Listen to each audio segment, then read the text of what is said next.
Hello guys, তো এখন ঠিক 11:30 বাজে। এখন আমি কলেজ যাব। তো ব্যাগ নেব না, জাস্ট এমনি যাব। তো কলেজ যাওয়ার একটা কারণ আছে, বিশেষ কারণ। সেই বিশেষ কারণটা কী আপনাদের মনে প্রশ্ন উঠতেই পারে। তো বিশেষ কারণটা আমি কলেজে গিয়েই আপনাদের কাছে ডিসকাস করব, সেই বিশেষ কারণটা কী আজকের। তো চলুন যাওয়া যাক।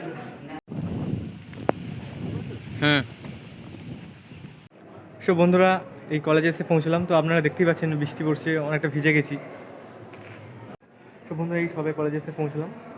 তো ভিডিওর প্রথমেই আপনাদের বলেছিলাম যে বিশেষ কারণে কলেজে যাচ্ছি। তো সেই বিশেষ কারণটা কী? তো বন্ধুরা, আপনারা জানেন যে 5ই সেপ্টেম্বর শিক্ষক দিবস। যেহেতু শিক্ষক দিবসটা 5ই সেপ্টেম্বর রবিবার পড়েছিল, তাই আমরা ঠিকভাবে কলেজে স্যারেদের নিয়ে কোনো অনুষ্ঠানের আয়োজন করতে পারিনি। বাট 6ই সেপ্টেম্বর সোমবার, তো সেই অনুষ্ঠানটা আমরা পালন করব প্রত্যেকটা স্যারদের নিয়ে, এবং আমরা বিভিন্ন রকমের আয়োজন করেছি। তো ভিডিওটাই দেখাবো যে কী কী হয় আজকে কলেজে। চলুন বন্ধুরা, আপনাদেরকে পুরো ভিডিওটাই দেখাবো।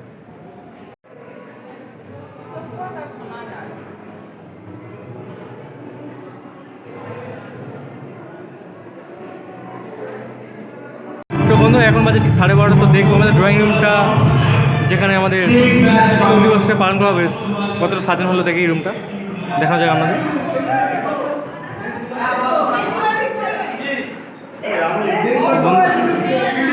বন্ধুরা দেখুন, সাজানো প্রায় কমপ্লিট, আর কিছুটা বাকি আছে। ড্রয়িং বোর্ডে হ্যাপি টিচার্স ডে লিখছে আমাদের কলেজের মেয়েরা।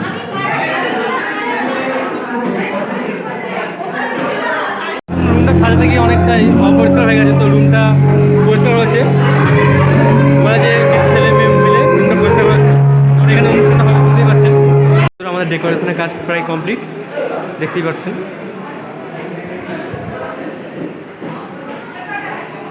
তো আর কিছুক্ষণের মধ্যেই আমাদের এখানে স্যার উপস্থিত হবেন, তো সেটা আমাদের দেখাবো। তো বন্ধুরা দেখতেই পাচ্ছেন, কলেজের প্রত্যেকটা স্টুডেন্টই এসে উপস্থিত হয়েছে। তো আমরা এবার স্যারের অপেক্ষায় আছি। স্যার এখানে উপস্থিত হলেই আমরা প্রোগ্রামটা শুরু করে দেবো। বন্ধুরা দেখুন, বন্ধুরা অনেক অপেক্ষার অবস্থান ঘটিয়ে এই মুহূর্তে স্যার আমাদের মাঝে উপস্থিত হলেন। তো আমরা আর কিছুক্ষণের মধ্যে আমাদের অনুষ্ঠানটা আরম্ভ করে দেবো। তো চলুন দেখা যাক। শিক্ষক দিবস বা সর্বপল্লী রাধাকৃষ্ণনের জন্মদিন। তো আমরা আমাদের সমস্ত টিচারকে পেয়ে গেছি। এক্ষুনি আমরা আমাদের টিচারকে বরণ করে নেব। আর এই অনুষ্ঠানটা পরিচালনা করবে আমাদের এই ইলেকট্রিশিয়ানের ডিপার্টমেন্টের একজন ভাই, রীতাম্বর দাস। অসংখ্য ধন্যবাদ এমন একটা সুন্দর অনুষ্ঠান আমাকে পরিচালনা করতে দেওয়ার জন্য। প্রথমত আমাদের অনুষ্ঠানের প্রথম কর্মসূচি হলো আমরা সমস্ত শিক্ষক মহাশয়দেরকে বরণ করে দেব, এবং এই বরণ করে নেবে আমাদের এই দিদি সৃজনী হালদার, সায়নী এবং তুহিনা মণ্ডল। তোমাদেরকে এখানে আসার জন্য অনুরোধ করছি।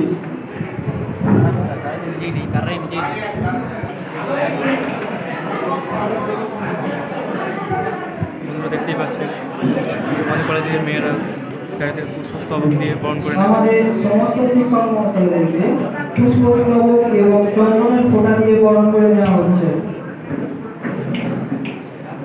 সমস্ত স্যারকে এখানে আসার জন্য অসংখ্য ধন্যবাদ। সবাইকে করতালির মাধ্যমে এই অনুষ্ঠানকে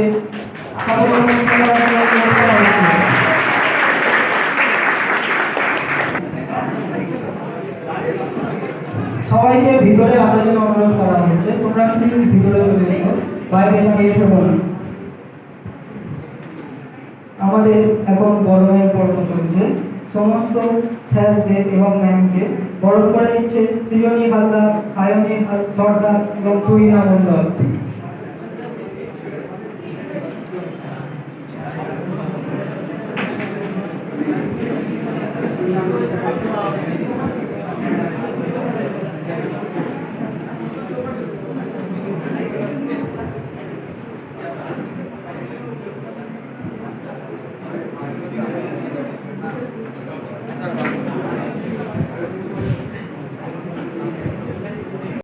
ছোট্ট নিবেদন,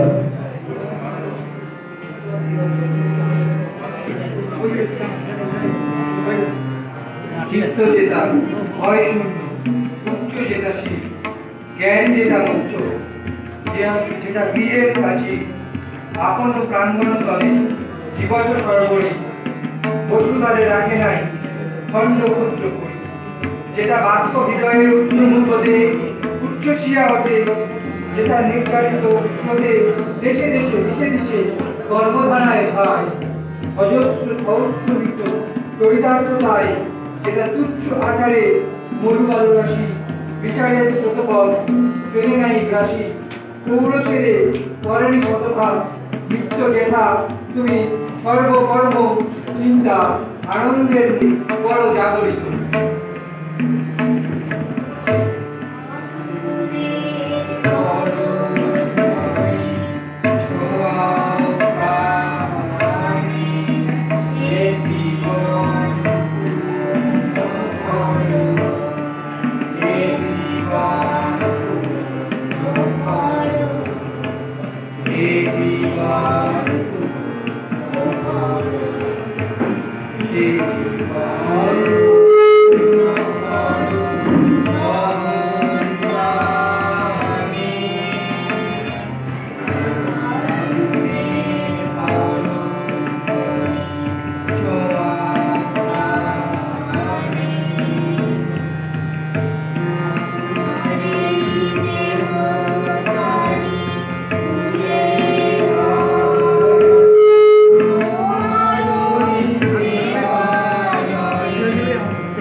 অসংখ্য ধন্যবাদ অয়ন কৌশিক এবং সুদীপ্তা দিকে।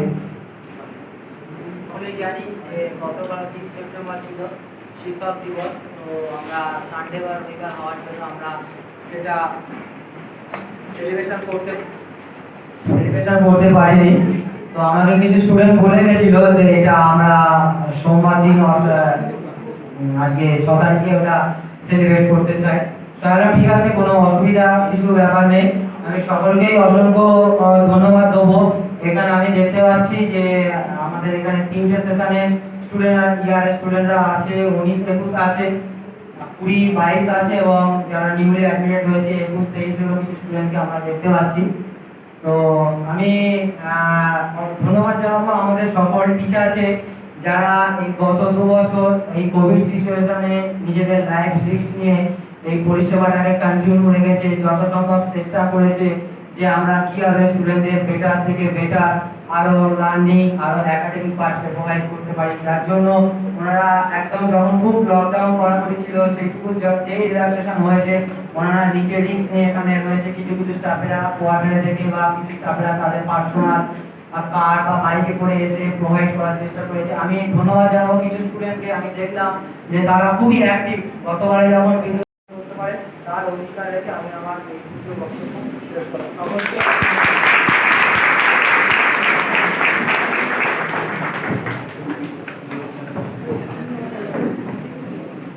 অসংখ্য ধন্যবাদ আমাদের প্রিন্সিপাল স্যারকে। এরপর সনকাকে কিছু বলার জন্য অনুরোধ করছি।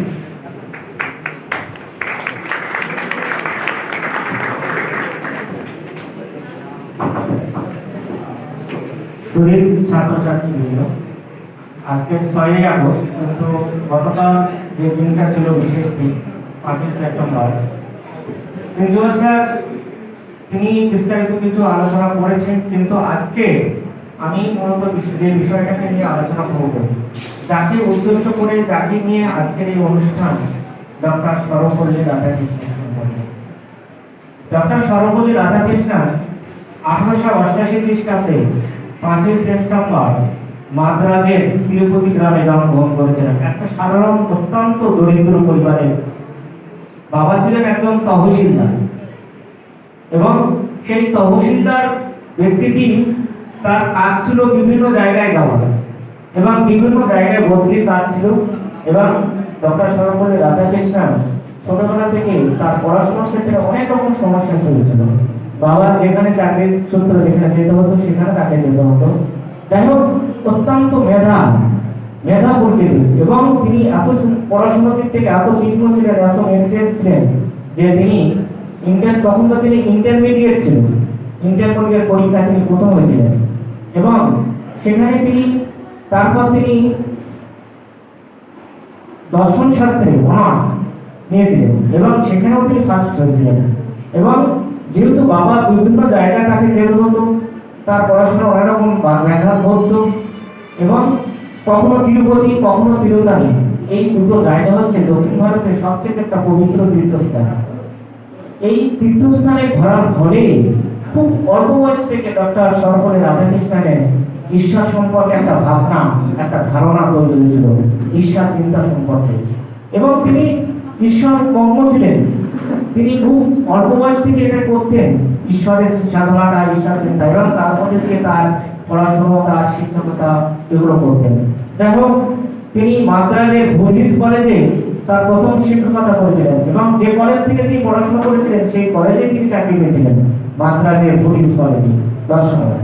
এবং দেখা গেল সেই অবস্থায় ডক্টর সর্বপল্লী রাধাকৃষ্ণন তিনি একটা বই লিখেছিলেন, ethics of Vedanta, the philosophy of Rabindranath Thakur, the views of life, এইসব বইগুলো রচনা করে সমস্ত দেশ বিদেশ সবার কাছে তিনি খ্যাতি অর্জন করেছিলেন, সুনাম অর্জন করেছিলেন। বড় বড় দার্শনিক, তৎকালীন দিনে বড় বড় দার্শনিকরা তার ভবিষ্যৎবাণী করেছিলেন যে এই এমন একটা ব্যক্তি যার জীবনের আলোকপাত আমরা করছি বা যার বইগুলো আমরা পড়ছি, এই ব্যক্তিকে আগামী দিনের দেশ ও জাতির একটা মেরুদণ্ড হয়ে দাঁড়াবে। তোমরা জানো, শিক্ষক জাতির এবং দেশের মেরুদণ্ড। শিক্ষকের দ্বারা সমস্ত সবকিছু সফল হওয়া যায়, কারণ আজকে এই ব্যক্তি এমন একটা জায়গায় পৌঁছেছিলেন, তিনি অক্সফোর্ড বিশ্ববিদ্যালয়ে গেছিলেন, কলকাতা বিশ্ববিদ্যালয়ে তিনি বিভাগে ডাক পেয়েছিলেন, এবং সেখান থেকে তিনি কৃতিত্বের সঙ্গে তার সাফল্য অর্জন করেছিলেন। এবং শুধু পড়াশোনার ক্ষেত্রে নয়, রাজনৈতিক এবং বিভিন্ন ক্ষেত্রে তিনি যোগদান করেছিলেন। তিনি প্রথম আমাদের দেশে যে উপরাষ্ট্রপতি ছিলেন ডক্টর সর্বপল্লী রাধাকৃষ্ণন, এবং তারপর উপরাষ্ট্রপতি থাকা থেকে তিনি রাষ্ট্রপতি হয়েছিলেন। যাই হোক, তার বিস্তারিত জীবন এই, তিনি দেশকে সুন্দর করে গড়ে নিয়ে গেছিলেন, এবং তিনি বলেছিলেন যে শিক্ষক একমাত্রই পারে দেশ ও জাতিকে রক্ষা করতে। শিক্ষককে কেউ অবহেলা করো না, শিক্ষক সমস্ত দেশের মানুষকে একটা জায়গায় পৌঁছে দিতে পারে। যাই হোক, আমি ডক্টর সর্বপল্লী রাধাকৃষ্ণন সম্পর্কে যে বিস্তারিত ইতিহাস আছে, আমি দু চারটে কথা তোমাদের বললাম। অনেক বিষয় আছে যে বিষয়গুলি ডক্টর সর্বপল্লী রাধাকৃষ্ণন আমরা পড়াশোনা করেছি, কিন্তু বিষয়টা অনেকেই জানি না, যে যার জীবনী নিয়ে আজকের এই অনুষ্ঠানটা করছি, সমস্ত ছাত্রছাত্রীদের একটু জানা দরকার। সবাই জানে ডক্টর শিক্ষক দিবস, কিন্তু তিনি কি শিক্ষক দিবস ছিলেন, তার জীবন ইতিহাসটা কতখানি বড় ছিল, সেটা আমাদের সবাইকে জানতে হবে। তার পথকে ধরে রেখে আমরা সামনে এগিয়ে যাব, তার আদর্শকে ধরে রেখে আমরা সামনে এগিয়ে যাব। তিনি দেশকে রক্ষা করেছিলেন, জাতিকে রক্ষা করেছিলেন, মানুষকে রক্ষা করেছিলেন। তার এই লক্ষ্য, তার উদ্দেশ্যকে সামনে নিয়ে আমরা আগামী দিনে আমাদের পড়াশোনাকে আরো উচ্চ শিখরে পৌঁছাতে পারবো। এই বলে আমি আমার বক্তব্য শেষ করছি।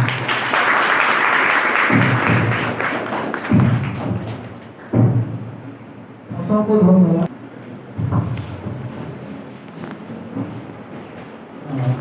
প্রিন্সিপাল সাহেব এবং এই কলেজের স্যারেরা আছেন, এই সঙ্গে সিকিউরিটি আউটফিট এবং আমার প্রিয় ছাত্রছাত্রী,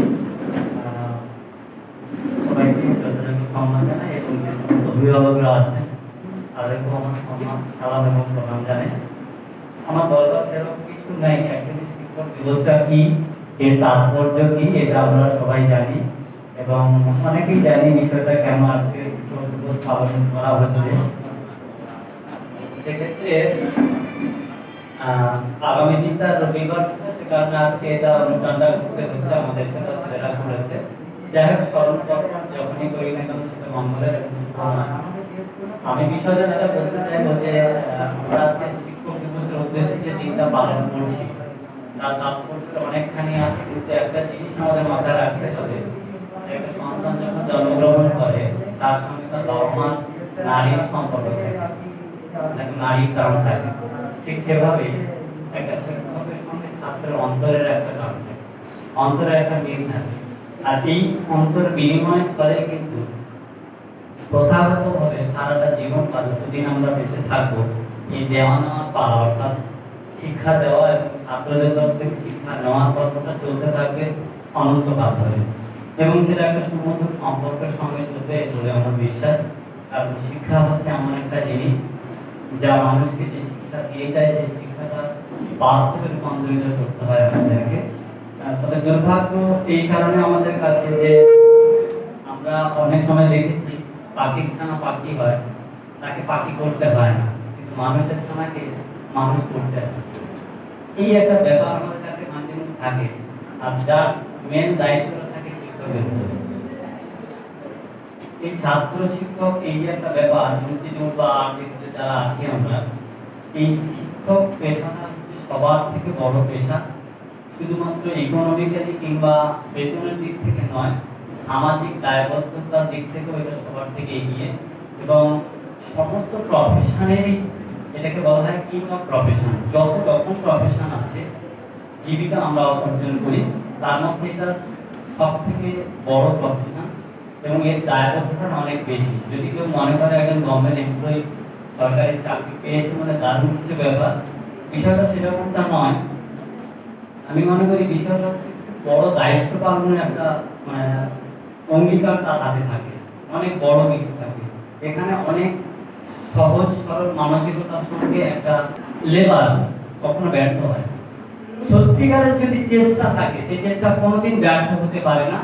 আমার কলিগ যারা আছেন এনারাও দেখেছেন এবং এনারাও অনেক পরিশ্রম করেছেন। বিশেষ করে আমি আমার ব্যক্তিগত জীবন থেকে বলছি, আমার গ্রুপ বিক্রি করে আমার জীবন শুরু, অবশ্য সেটা গ্র্যাজুয়েশন কমপ্লিট করার পরে, আবার আইটিআই কমপ্লিট করার পরে। এরকম অনেক কঠিন ইতিহাস, কঠিন অতীত আছে অনেক ব্যক্তিদের, যারা অনেক ভালোভাবে সফল হয়েছে এবং অনেক ভালো কিছু করেছে। আমি শুধু একটা কথা বলবো, time is a great teacher. সময় হচ্ছে প্রকৃত শিক্ষক, শিক্ষকের শিক্ষক। যদি সময়কে সঠিক ব্যবহার করতে তোমরা পারো, আমরা ফেসবুক, হোয়াটসঅ্যাপ বা আদার যেগুলো আছে এন্টারটেন, এটা করা দরকারও আছে জীবনে, কারণ আমরাও তো মানুষ, আমাদের মন বলে একটা বস্তুটা জিনিস আছে, কিন্তু সেটার ব্যবহারটা একটু সঠিকভাবে করতে হবে। এটা যদি করতে পারি আমরা, তাহলে আগামী ভবিষ্যৎ আমাদের কাছে অনেক উজ্জ্বল হবে। কারণ বর্তমান যে বেকারত্ব বা যে কঠিন পরিস্থিতি, এখানে অনেকেই আছে গ্র্যাজুয়েশন কমপ্লিট করার পর বিএসসি বা আদার্স কিছুর উপরে গ্র্যাজুয়েশন করেছে, তারপরে বিএড ডিএড করা অনেক ছাত্ররা আছে আমার নিজের পরিচিত। তারাও আমি স্কুল খোলেনি আমার, আমি চেষ্টা করবো ফিজিক্যালি হোক বা আমার তরফ থেকে যতটা সহযোগিতা করা যায়। এটা আমার ইনস্টিটিউট, ফিজিক্যালি হয়তো প্রতিদিন আমার আসা হবে না, বাট মানসিকভাবে আমি প্রতিদিন সত্যি গভর্নমেন্ট এডুকেশন করবো। যাই হোক, আমার কর্মজীবনের একটা বড় অধ্যায় এখানে কেটে গেছে এবং আমি চেষ্টা করবো আমার জীবনের ইতি হওয়ার আগে পর্যন্ত আমি প্রতিষ্ঠানের সঙ্গে যুক্ত থাকবো। আর শেষ করবো এই কথা বলে, জন্মগ্রহণ যদি কেউ ভদ্রলোক হিসাবে করে, সেটা তার কাছে একটা দুর্ঘটনা। যদি কেউ জন্মগ্রহণ ভদ্রলোক হিসাবেও করে থাকে, সেটা তার দুর্ঘটনা। কিন্তু যদি মৃত্যুবরণ করার সময় সে ভদ্রলোক হিসাবে মরে যায়, এটা তার অ্যাচিভমেন্ট, তার পুরস্কার।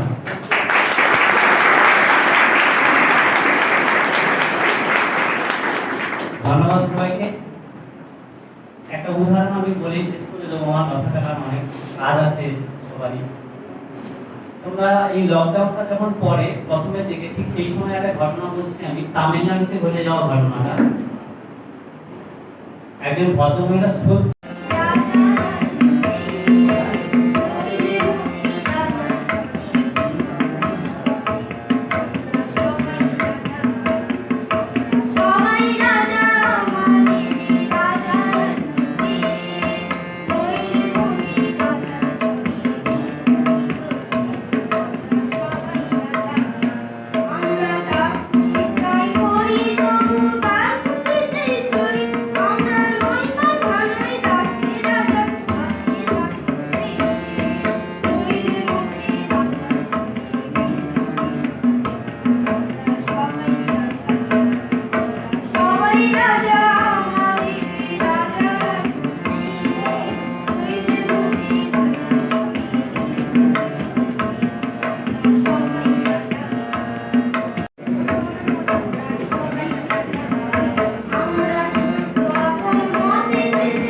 এই ছোট শিশু এইরকম মঞ্চে গান করাতে সত্যিই খুব সাহসের দরকার হয়, আর যে সাহসটা এ দেখে এই জন্য আরেকবার জোরে হাততালি।